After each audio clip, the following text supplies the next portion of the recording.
to bring us home from the Palmetto State, Mr. Ralph Norman, for 5 minutes. Thank you, Chairman Arrington. Thank you, Director Swagel, for being here. Let me just stress, I'd heard other members talk about before you give a forecast, get all the costs. I think it was in here that we talked about the cost of illegal immigration and the 20 to God knows how many are now in this country. And I think you mentioned it was a negligible impact or maybe even a positive. And it didn't take I've been to the border, as many have. We saw the medicine, we saw the airline flights that we're paying for going back and forth. And I wish, going forward, we would take everything into account and put as much effort into it to figure out all the costs and not, and let the facts show where they are. It's going to be a tremendous impact on this country that it's going to be hard to recover from, to be honest with you. But I hope, and I would suggest that you get on not just immigration, but anything, look at the true cost so that when the CBO gives its blessings, that it has all the facts, just like we do in the business arena and hopefully we'll do in this political arena at some point. Director Swagel, do you agree that more regular and routine hearings before the Budget Committee would ensure that CBO is accountable to our committee and to Congress? Yes, and I will come as often as the committee wants. Okay, so you would agree that more routinely scheduled hearings would assist you and your staff in making sure the estimates are right and making sure that it's more efficient. That's right, and working on the priorities that you and your colleagues have. And likewise, how would requiring regular hearings before the Budget Committee assist the CBO in addressing the challenges it faces as you receive data on information and complete your work?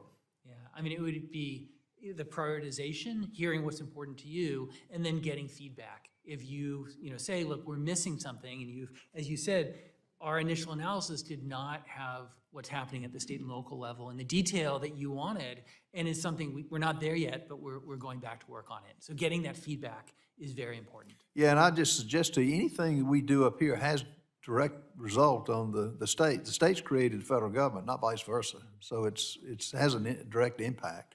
And the illegal immigration has got the greatest impact of dollars that I've seen since my 6 years up here in Congress. If you were in our shoes, what changes would you say are critical to modernize the CBO?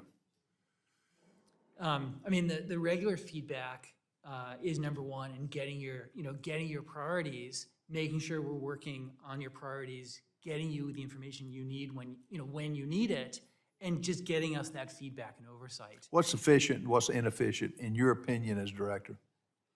I mean, the challenge we face is the same one as you do, the gap from regular order. And, of course, we're going to face it again as we go into next year, but that's really the challenge we face, is getting our work done.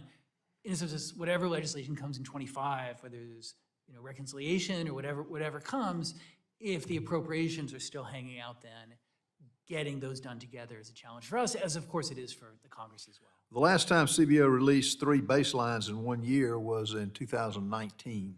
Is it feasible for the CBO to return to this practice? I want to, and again, that it depends on the workings of the Congress. Back to regular order, be good for our ability to support you. How does CBO prioritize the rank and file bills for which you produce your cost estimates? That is a challenge for us, very much. We prioritize the bills coming from the committees of jurisdiction, both the chair and the ranking member, but the health team works first on the priorities set by the committees of jurisdiction. It means we provide service to all members, but not as much as we would like or as members would like. Well, ultimately, it gets back to people. And how do you recruit and get people? And when's the last time you had to let somebody go? You've been director how long? I've been director 5 years. There are people who have left the agency, you know, for these sorts of reasons, performance reasons. Have you had to let anybody, to fire anybody? I have, yeah. I mean, obviously, I don't want to go into the particulars, but I'm not yes, asking for names. if someone's not performing, we have a process to deal with that, ultimately leading to someone so- separating. Like, if they're not doing the job, you feel comfortable in firing them?